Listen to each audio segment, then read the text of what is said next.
بسم اللہ الرحمن الرحیم رب اشرح لی صدری ویسر لی امری واحلل عقدۃ من لسانی یفقہوا قولی۔ صدق اللہ العظیم۔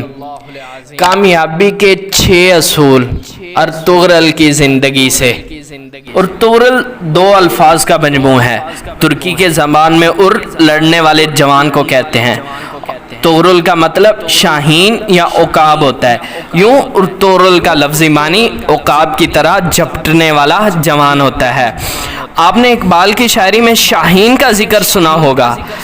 نہیں تیرا نشیمن کسرے سلطانی کے گنبد پر، تو شاہی ہے بسیرا کر پہاڑوں کی چٹانوں میں۔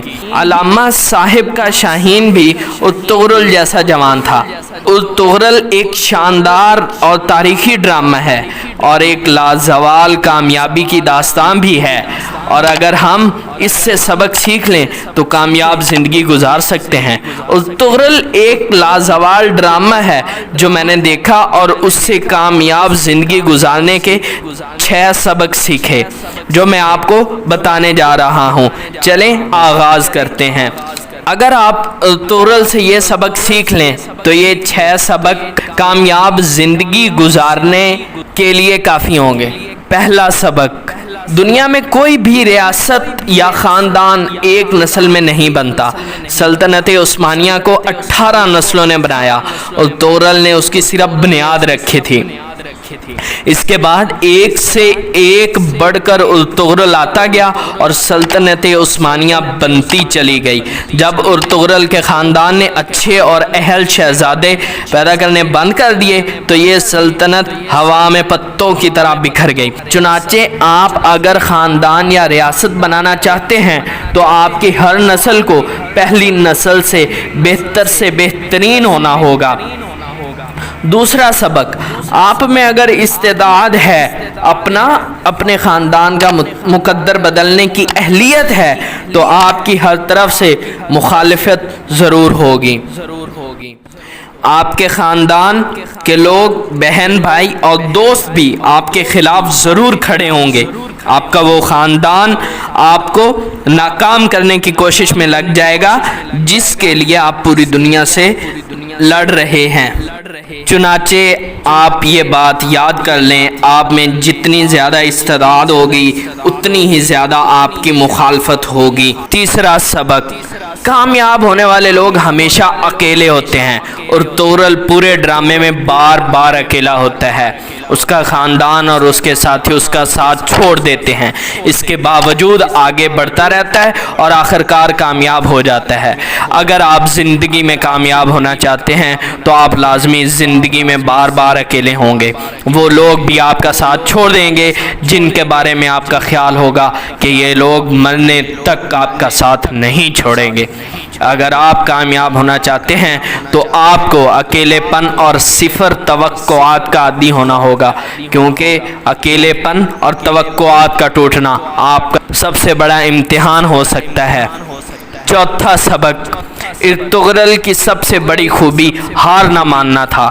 وہ ہر حالت میں کوشش کرتا رہتا تھا۔ اس نے اس وقت بھی ہار نہیں مانی جب اس کے اپنے بھائی اور ماں نے اسے جلا وطن کر دیا تھا، جب اس کے اپنوں نے اس کو سزائے موت سنا دی تھی، جب اس کے اپنے دوست ترگت نے اس پر حملہ کیا تھا۔ اگر آپ بھی کامیاب ہونا چاہتے ہیں تو ارطغرل کی طرح ہار نہ ماننے کو اپنا اصول بنا لیں، آپ بھی کامیاب ہو جائیں گے۔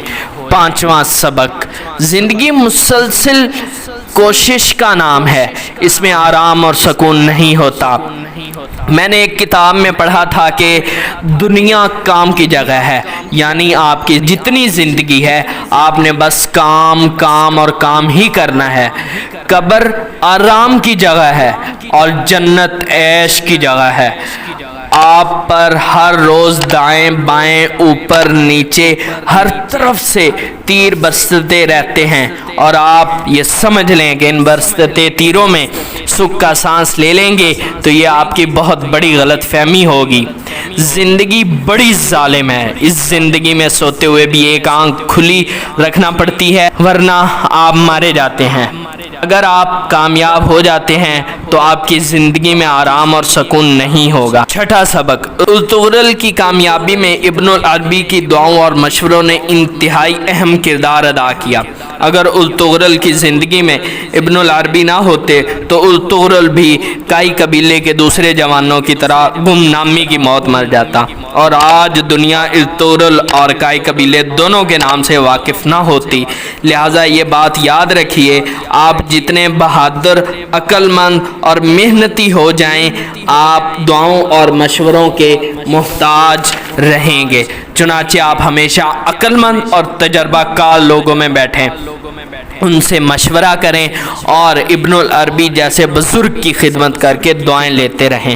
یہ مشورے اور دعائیں آپ کو ارطغرل بنا دیں گی اور آپ بھی شاہین کی طرح ہواؤں میں اڑیں گے۔ تو شاہین ہے، پرواز ہے کام تیرا، تیرے سامنے آسماں اور بھی ہیں۔